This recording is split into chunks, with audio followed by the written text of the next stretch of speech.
Well, it was the first day of practice, so, let's go live and talk about it.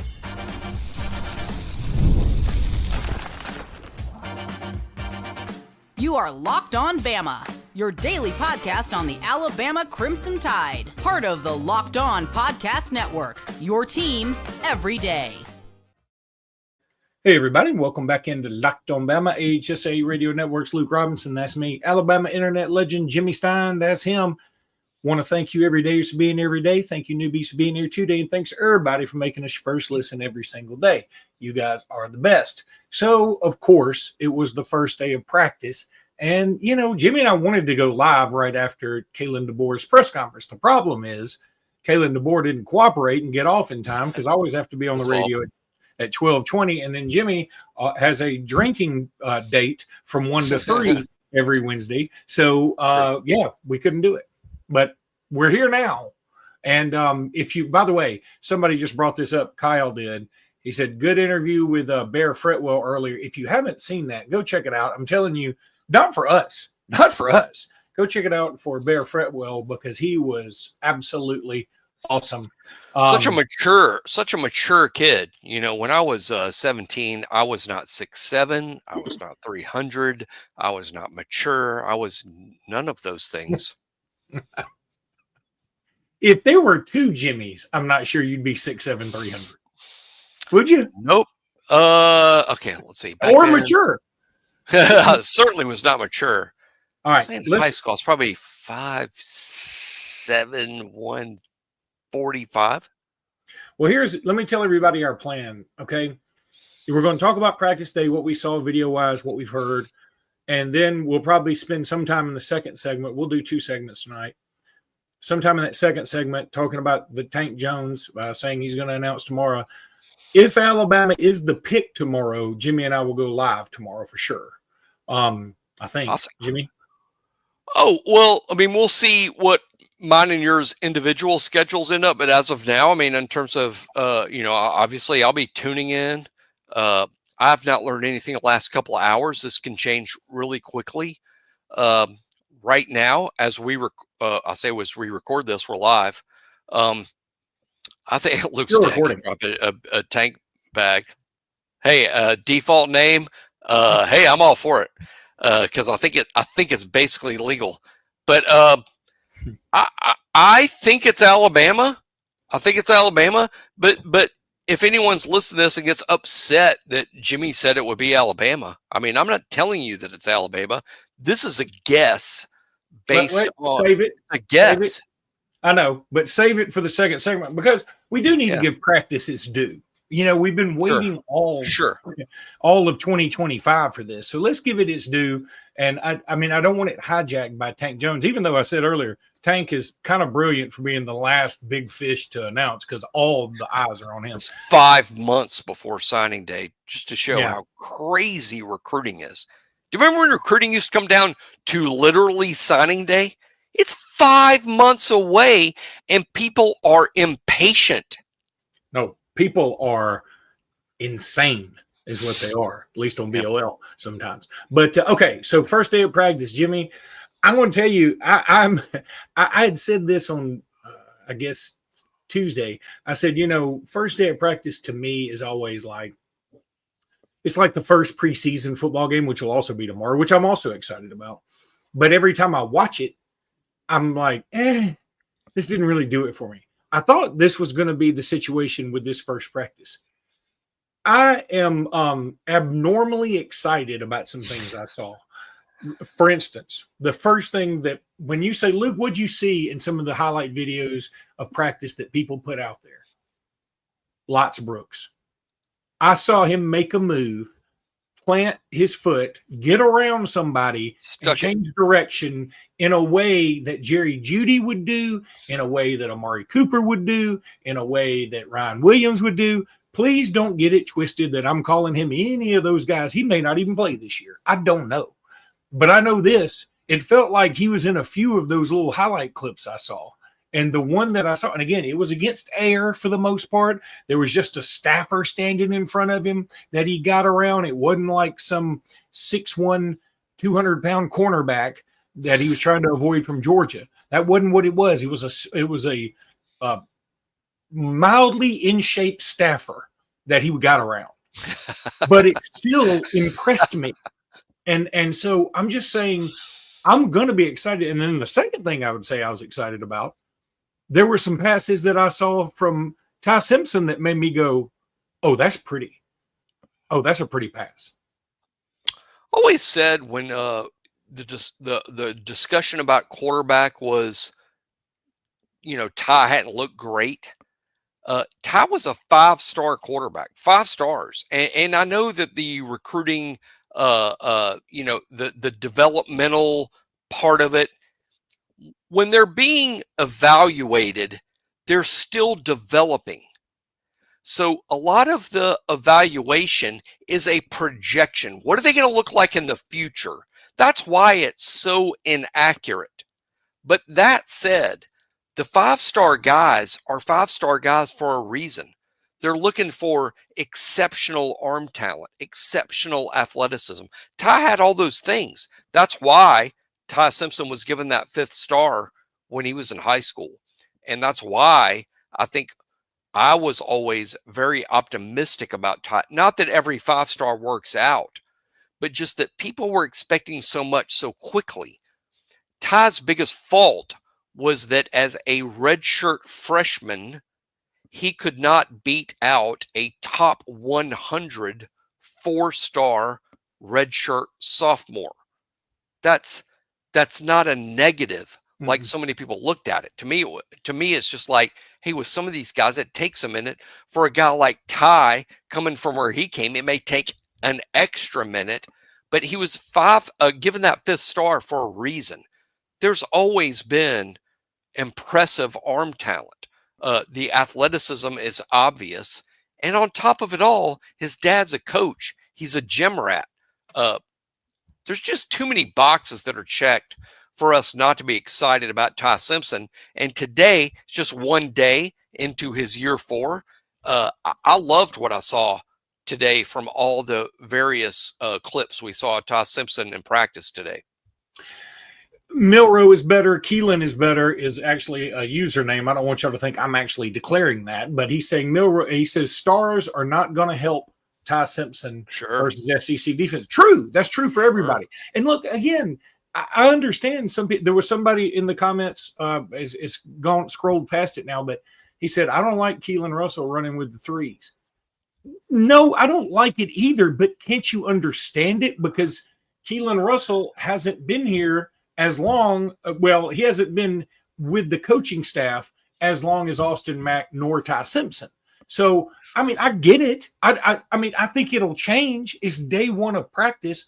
Don't get too caught up on it. Just like Cam Dewberry was running with the 2s. I think, did I see that? Yeah. Today, Gino Vandermark was the first-team left guard. And I don't think that's going to fit.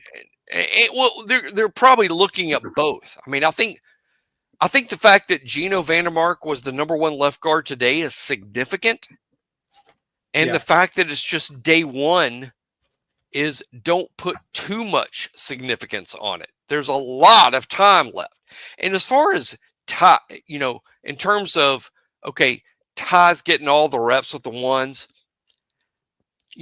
there are practice periods. There's about 25 or 30 practice periods at a normal practice. They're not all, it doesn't all work out like Ty's the first team guy and Austin's the second team guy and Keelan's the third team guy. Most of those practice periods, they're not doing anything that distinguishes them between who's first, second, third, other than who goes first in the drill. Mm-hmm. I mean, most of the practice periods, there's not a delineation between the 3 other than who goes first or who is working with the normal center and the normal running back.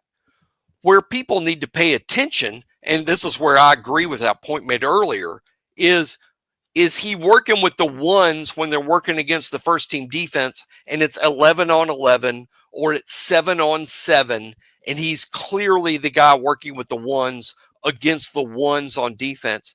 That doesn't happen throughout the entire practice. As a matter of fact, it's a fairly small portion of normal practices. So don't read too much into that. Yes, Ty's won. Yes, he's getting a lot of those important reps, but it's not game week. Game week is when that becomes extremely vital, because game week is preparation week. That's when that sort of stuff becomes a thing. Right now, they're all sort of in the same pot. I totally agree.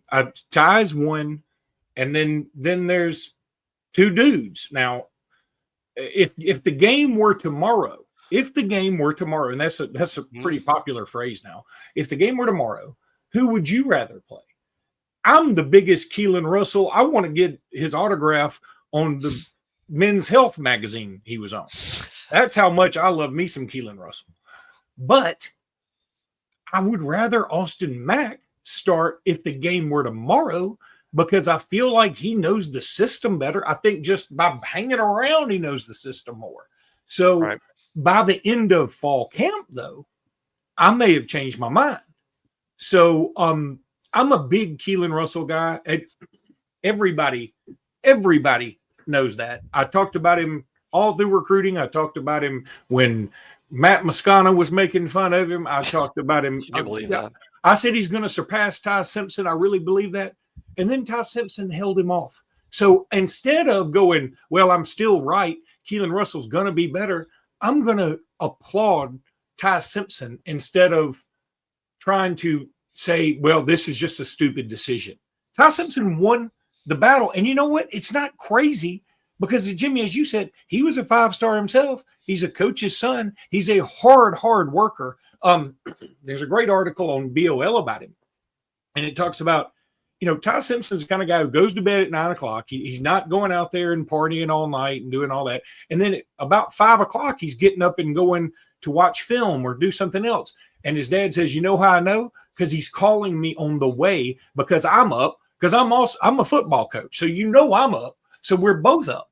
And so I just look, let's let it play out. I understand there's some people not on the train, but all I'm asking is give him a little grace for right now. If he goes to Florida State and in the first quarter throws 3 picks, I'll be right there holding the same pitchfork you are.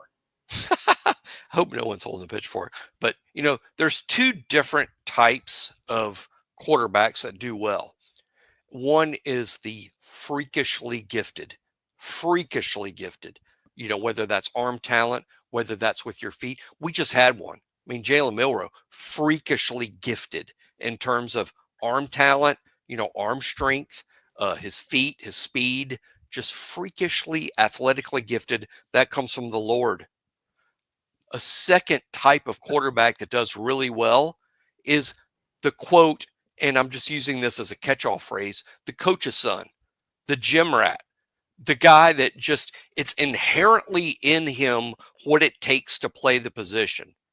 And they spend their entire lives, because they're student of the game, they understand it, they have this mental ability to play the spot like a fighter pilot.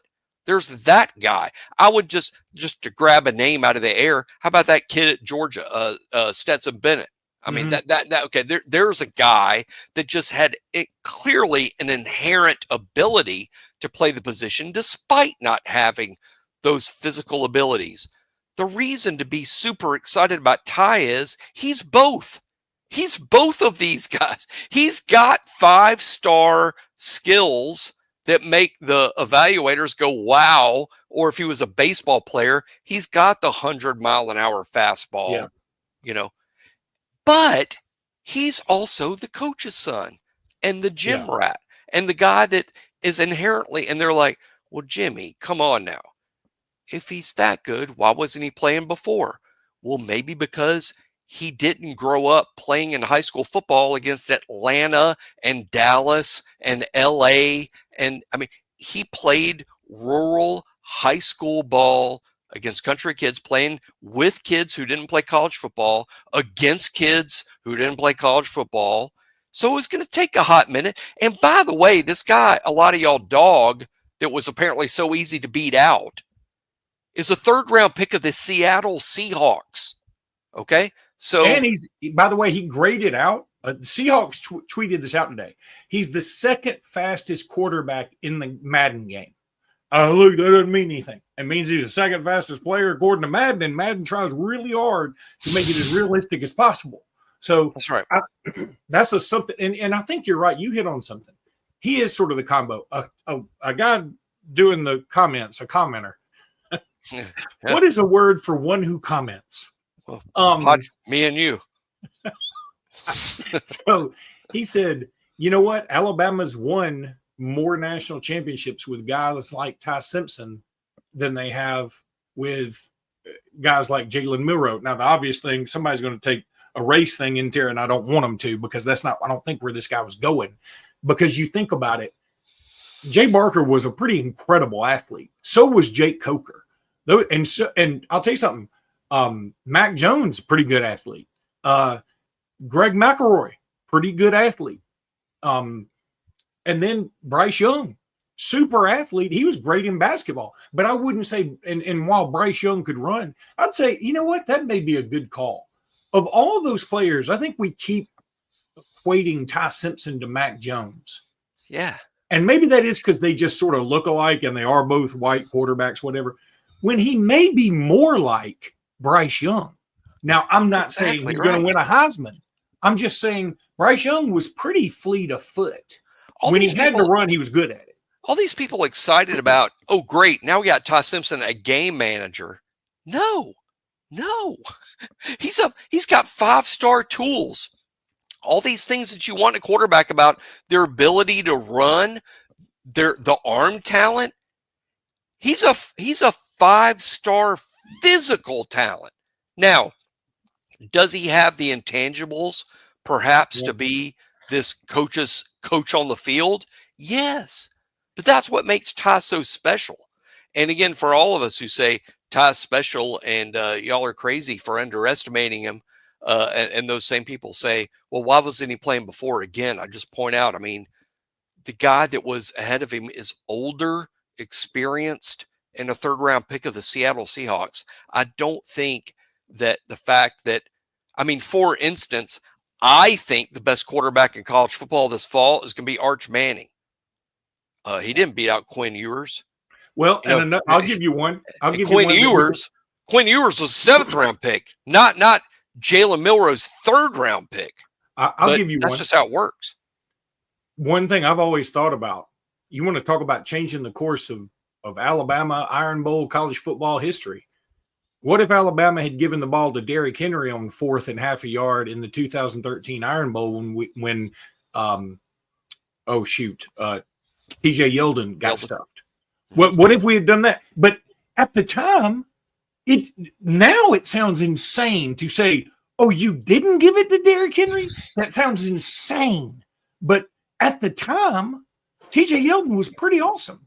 So that's what I'm saying. Like, at the time, Jalen Milroe, he was the Gravedigger highlight came up on my Twitter feed again, and I watched the whole. It was like somebody posted, it's always fun to watch Auburn collapse, and it was like the last 3 minutes of it, from the bad snaps and Milroe running past the line of scrimmage, the whole thing, and I watched every minute of it, and I watched every minute in my car, and I shouldn't do that, and I shouldn't even tell y'all. But I didn't watch every minute. I was watching the road sometimes, but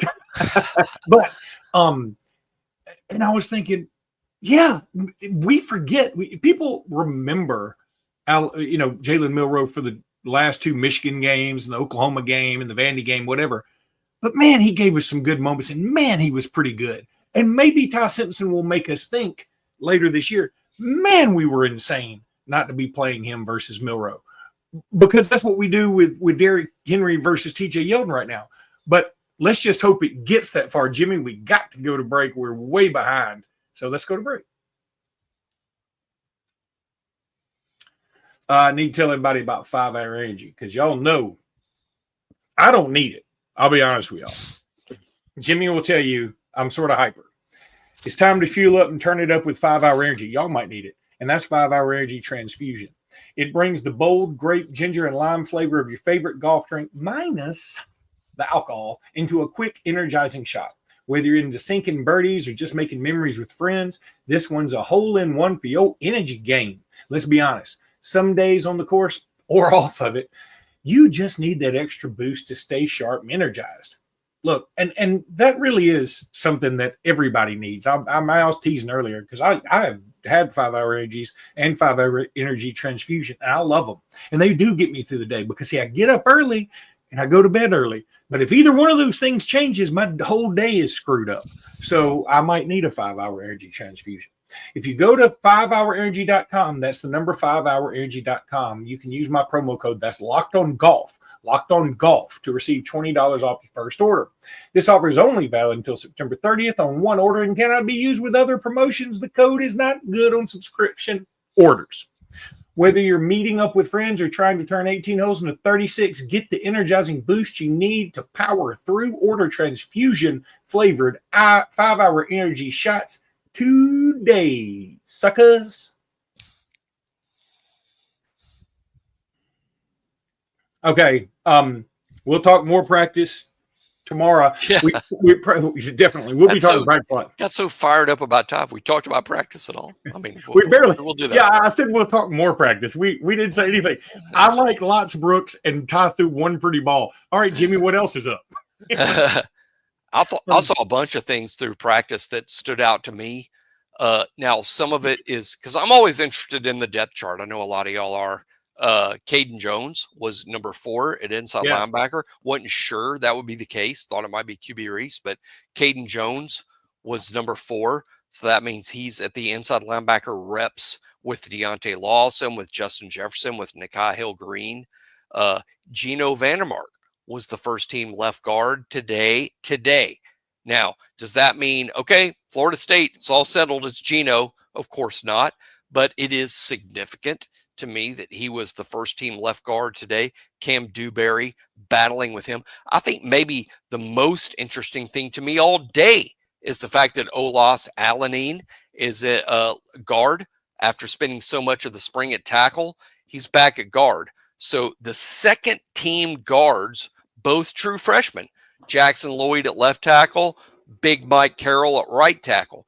They were the second team tackles today behind the projected starters, Proctor and Wilcom Formby at right tackle. Super interesting. Does that mean that if Proctor or Formby got hurt, that the freshman behind them would step up? Maybe not. I mean, maybe Olas is still that swing tackle, but he was at guard today. Here's another thing.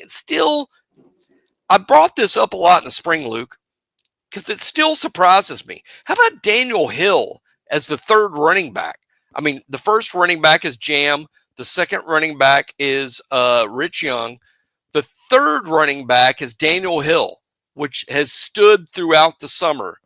I thought the third running back would be Dre Washington from Louisiana, but Daniel Hill continues to hold him off, although DeBoer said today in his press conference he thought Dre Washington had a really good day today. But that's something to watch. And when people say, who cares at the third running back? Hey, guess what? The third running back, he plays. He plays every Saturday. All right. First of all, somebody said Dre Washington looked really good in pads. I mean, well, not in pads and whatever pads he was in. They were like, he just looked like a dude. Now, again, take what you want to from it. DeBoer said that too. DeBoer said it too. Yeah, DeBoer did say it too. The other thing that jumped out to me, I don't think this was actually said by anybody, but it was pointed out on Twitter that, okay, so the 3 receivers, Hollywood, Bernard, Horton, then Rico Scott, then Mbakwe is what somebody said. That's now I'm taking that with less than a grade of salt. I know it's grain of salt. Don't rate me over at Coles for that. We rate me over the coals. Yeah, rate me over the coals. It was an Auburn board thing. But I just thought that was kind of interesting. I think after the first 3 or 4 wide receivers, there's probably just this huge group, and it's like, let's see what you got. But Jimmy, before we talk about that, because there's not a ton more to talk about, let's talk about Tank. Look, I'm with you. I'm going to say it's going to be Alabama until he says Oregon. And here's the other thing. Oregon people are super stoked about it. They feel excited. Steve Wiltfong, I don't think he's Fong bombed him yet, but he's come close. But meanwhile, the Texas A&M Aggie people are the Texas A&M moderator for Texas Ags said, I'm about to put in a crystal ball for him to Texas A&M. I mean, it's getting kind of nuts. And I'll tell you something, Jimmy, I said this on the radio. I want him to go to Alabama badly.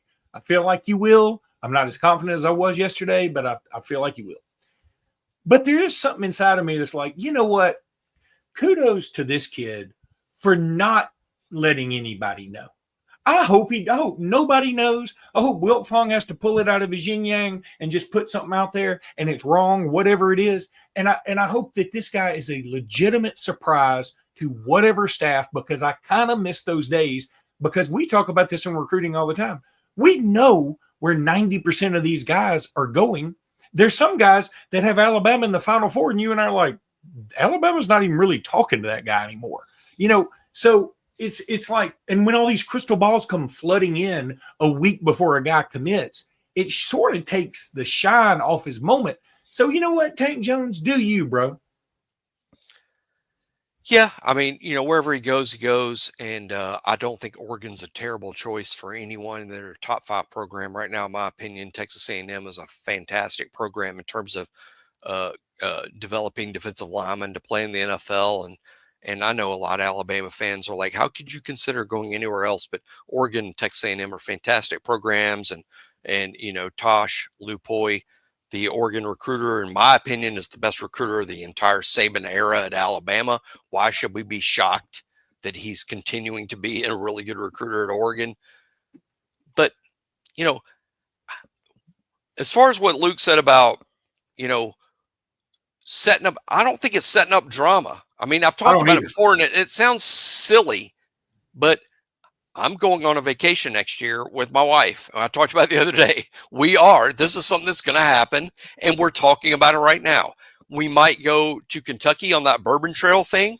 We might go to California on the Napa Valley wine thing. We might do that. I've never been to Las Vegas. Luke has been there 4,800 times. I've never been to Las Vegas, not one time. So we might go to Las Vegas. We might do the Bourbon Trail thing. We might do the And if you ask me right now, we're like, well, what are you going to do? I don't know. And it's not because she's making the decision. It's because we haven't made a decision. We have the money to do all of those things. That's not a factor. It's just, which one are we choosing to do? Please. And I'm going to keep all of y'all up to date on which one we choose. Please set up a table with a little drape around it and like your 3 locations. And like, by the way, that sound you heard was Jimmy's liver yelling, "Don't go to the Bourbon Trail." that was Jimmy's liver going, absolutely go to the Bourbon Trail. Just put me out of my misery. Just go ahead and do it. Just end it all.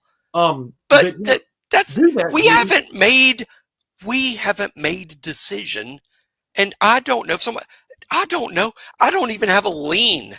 But it's funny to me that these fans that look at Tank's decision and they just assume he's lying to programs.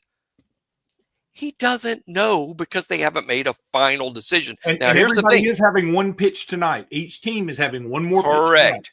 He said, okay, as soon as he said, I got an announcement tomorrow, that means he's made a decision. Now, he still has to call the schools to say no. That's hard to do. Can you all imagine? I mean, I'm not sure everybody can, but imagine calling Dan Lanning or imagine calling Mike Elko, who are really good people. I have all the respect in the world for both of them, actually. Can you imagine calling them and saying, hey, I appreciate this, but I'm going somewhere else? That's not the easiest thing to do. We had Bear Fretwell on the show earlier today, and we talked about the flip, and it's Brent Key and it's Georgia Tech. That's not an easy call to make for a 17-year-old. That's not an easy call to make for a 40-year-old. So let's see what Tank decides. And hey, for all the people that are living and dying on this, I get it. Trust me, I want Tank to be at Alabama. I've known this kid since he's been in the 9th grade. I was the first one to talk about him on BOL. Back in the 9th grade, I'm like, hey, y'all watch this kid at St. Paul's, Tank Jones. He's going to be a thing. So I'm a huge Tank Jones guy. But you know what? Alabama's won 18 national championships without him. It's not going to destroy the program if he chooses somewhere else. Now, I hope it's Alabama, and that would be great. And not, I wish him well. And for all those who want to burn the bridge, guess what? He fits the exact profile of the kid that goes somewhere else and then ends up portaling back because it's closer to home. So no one burn bridges here. Alabama staff won't. If Alabama staff won't, why are you? Now, so just wish the kid well. Two things. First of all, somebody said in the comments, hey, if this kid, a 5-star in the state of Alabama, if he gets out of Alabama's clutches, that's a sad day. Guess who signed the #1 player in the state of Alabama last year? Before Ryan Williams, I guess, was officially ranked in this class. But it was Naheem Alford going to Oregon. So, you know what I mean? It's like Oregon's done it before because Tosh Lupoy knows this area. He's been around here a time or two.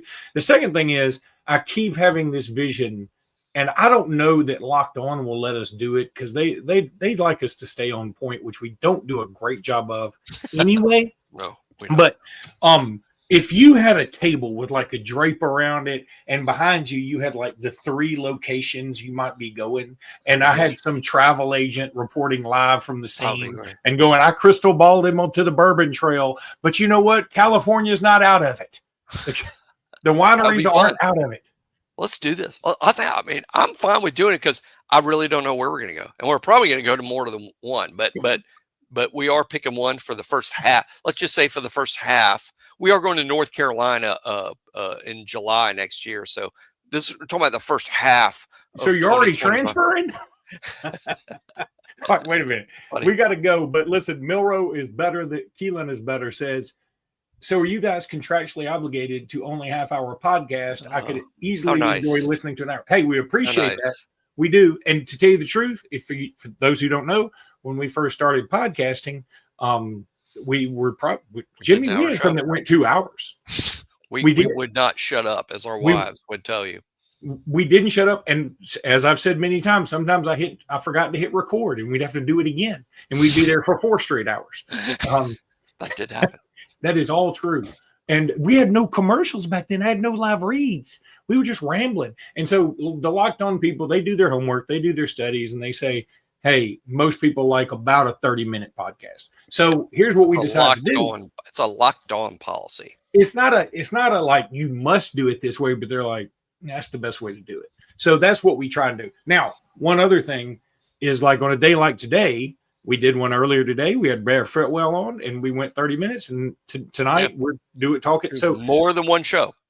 During the football season, we'll probably bump it up a little more, but we'll do more than one show. I mean, the shows will be 30 minutes, but some days we might do more than one show. Well, appreciate all you guys out there chiming in here live. And Jimmy, I'm going to do the SEC squad show here in a minute. So, we will hopefully, if Tank commits to Bama, we're going live tomorrow. So, dude, this is a big one. It really is a big one. I think it's this big. As much as I downplayed it before, and I downplayed and everything I said I meant. Yeah. If Tank commits to Alabama, this was a fantastic recruiting year. I literally do not care one bit where they end up ranked. Yeah, agreed. Don't care if Tank commits to Alabama. If Tank doesn't commit to Alabama, I think it's fair. It's fair for fans to say, you know, I'm not pleased with where we ended up here. It's fair. I'm not saying that they're right, or I'm just saying it's fair to question it. But if Tank commits to Alabama and all these people are like, oh, we finished 5th. Oh, no, to heck with that. That's ridiculous. If Tank commits to Alabama, this year was a wild success. Some advice.